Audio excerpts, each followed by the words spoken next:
My name is Danielle Perez. I'm going to talk to you about how I integrated my painting into a first grade lesson plan. The painting is titled Sandia by Carmen Lomas Garza, and this lesson plan incorporates the subjects of language arts, math, social studies, and science. So to begin with social studies, I decided to make the historic connection by reiterating the fact that we had just talked about American heritage in our classroom, and also tell them that we're currently talking about the geographical locations of the United States um, on a map or globe. Um, this will lead into me telling them about the artist of this painting, Carmen Lomas Garza, and that she was a Mexican American artist, and much of her work actually depicted her Mexican American cultural experiences. Um, this will get them thinking about the American heritage that they have already discovered in the classroom, and hopefully see the differences as we move forward in the lesson.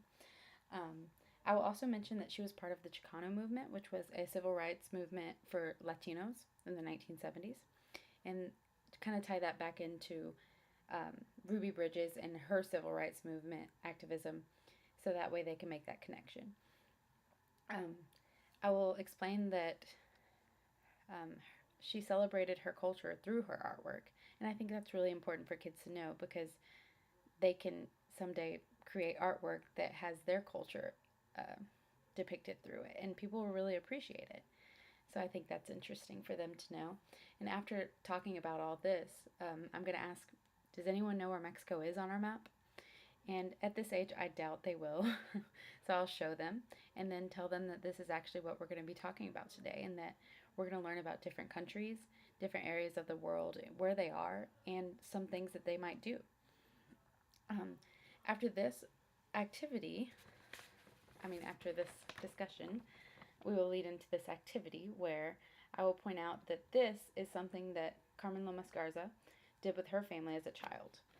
And I will lead into probably a PowerPoint presentation of different areas of the world that might depict their culture or something they may do with their family members. Um, After that, we will go to the world map in the front of the classroom, and I'll place a post-it note on each country we talked about. And then I'll have the students turn to their partner at their table, and they will talk about their favorite country that we talked about and how it differs or how it is similar to their own culture at home or things that they may experience at home. Um, After that, I will ask the students where are their parents from, where are their grandparents from. If they know, they could tell me and we could find it on the map, and I think that'd be an interesting activity for the students to do. Um, and moving on to the language arts and aesthetics, um, we had three aesthetic questions, and some of my questions were: what are some adjectives you would use to describe this painting? Write down answers on the board, create a concept map. How does the painting make you feel? Um, does this painting bring back any memories for you? And we will all do a group discussion on that.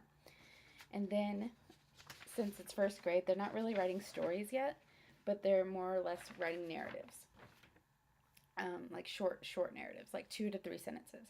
So I will ask the students what their favorite things to do with their family are, and I'll have them share with a partner and see what they may have in common or what might just be different. And after that, I will have them write a 3 sentence narrative about three of their favorite memories with their family members. So, like, this could be like a birthday party or even just a tradition they do each year with their family. That'll be assessed based on their participation and also their ability to write at least 2 to 3 sentences about it. Moving on to math and the art project. So, the math had the 4 art criticism questions. So I would show them the painting, ask what do they see in the painting? Do you see a lot of lines, shapes, and colors? Does the painting seem to flow well together? What do you think the story behind the painting is? And did the artist do a good job of painting this? And once they see it for a while, hopefully some student will will realize and probably blurt out that they see some shapes in this painting. So we will all together find all the different shapes that we can, count them, and um, talk about how many sides each shapes have. Go over, just review the shapes and what makes them each shape. And then I will have a slideshow ready with different shapes, different colors, and different sizes. And the student will be assessed based on their ability to describe the shape, name it, know the color, and know how many sides each shape has. So this will be like a group activity, but I will call on them individually. Um, the art project for this unit is going to be based on shapes, but the standard of the visual art standard I chose is create works of art based on selected themes. So the theme for me was animals. um, so I'm going to give them a variety of different shapes, colors, sizes, everything, and they're just going to create an animal for me and see what they can come up with. So I will obviously provide an example for them to see, as shown. My shaped tiger, using triangles, circles, ovals, rectangles, and hearts. Um, this assessment will be based on their creativity, and definitely the use of the shapes that I provide for them. Um, the next part of the lesson will definitely be science, and I'll show them the painting again, and I'll say, what living organisms do you see in this painting? I'll wait for them to, all of them probably will talk about the people in the painting, but we'd like to look further into the painting and see the living organisms like the plants and the dog. And there's a cat too, but it's too dark and I'm sorry. So the standard is to obtain, evaluate, and communicate information about the basic needs of plants and animals.